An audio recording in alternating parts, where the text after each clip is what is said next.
বাঘাবাড়ি নৌবন্দর থেকে আপনাদের স্বাগত জানাচ্ছি আমি হিরক গুণ।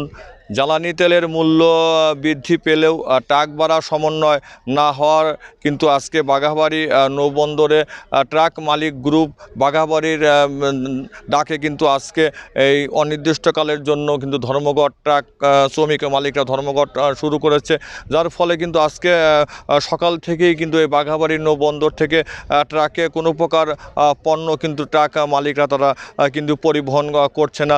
দর্শক, আমরা রয়েছি ঠিক বাঘাবাড়ি নৌবন্দরে। আপনারা দেখতে পাচ্ছেন যে ধর্মঘটের কারণে কিন্তু আজকে বাঘাবাড়ি এই বন্দর থেকে কিন্তু কোনো প্রকার পণ্য কিন্তু ট্রাক মালিকরা তারা পরিবহন করছে না। তারা যেটি বলছে যে তেলের মূল্য বৃদ্ধি পেলেও তাদের ট্রাক ভাড়া কাঙ্ক্ষিত না হয় এবং ভাড়া সমন্বয় না করার কিন্তু যেটি প্রতিবাদে কিন্তু আজকের এই ধর্মঘটটি শুরু হয়েছে। আপনারা দেখতে পাচ্ছেন যে সেখানে কিন্তু ট্রাক মালিকরা তারা কিন্তু এই বাঘাবাড়ি ঘাট থেকে যে পণ্য নিয়ে কিন্তু তারা আসলে অন্য কোনো জেলাতে কিন্তু তারা সেটি সরবরাহ করছে না।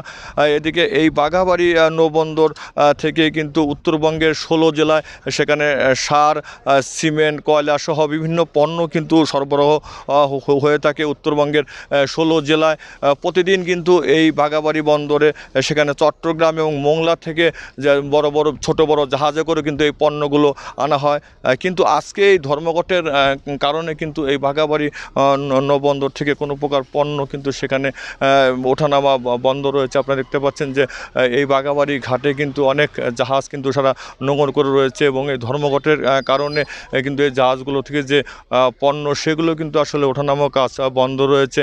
পাশাপাশি কিন্তু এই বাঘাবাড়ি আমরা দেখেছি বাঘাবাড়ি এবং নগরবাড়ি ঘাট থেকে কিন্তু যে জাহাজ থেকে যে পণ্যগুলো সেখানে ঘাটে নামানো হয় সেই পণ্যগুলো কিন্তু আসলে ট্রাক মালিকরা তারা কিন্তু সেগুলো পরিবহন করছে না।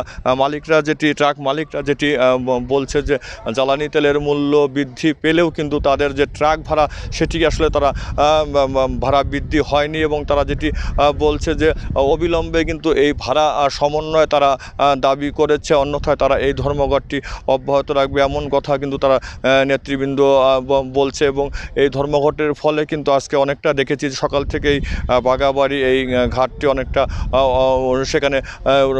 সেখানে কিন্তু আমরা দেখছি যে কোনো প্রকার পণ্য কিন্তু এই বাঘাবাড়ি ঘাট থেকে উত্তর অঞ্চলে 16 জায়গায় কোথাও কিন্তু আসলে সেখানে পাঠানো হচ্ছে না এবং ট্রাকগুলো কিন্তু এই বাঘাবাড়ি বন্দর আমরা দেখেছি যে সারিবদ্ধভাবে সেখানে রাখা হয়েছে এবং যারা ট্রাক মালিক এবং শ্রমিক তারা যেটি দাবি করছে যে অবিলম্বে তাদের এই ভাড়াটি সমন্বয় করার দাবি তারা জানাচ্ছে।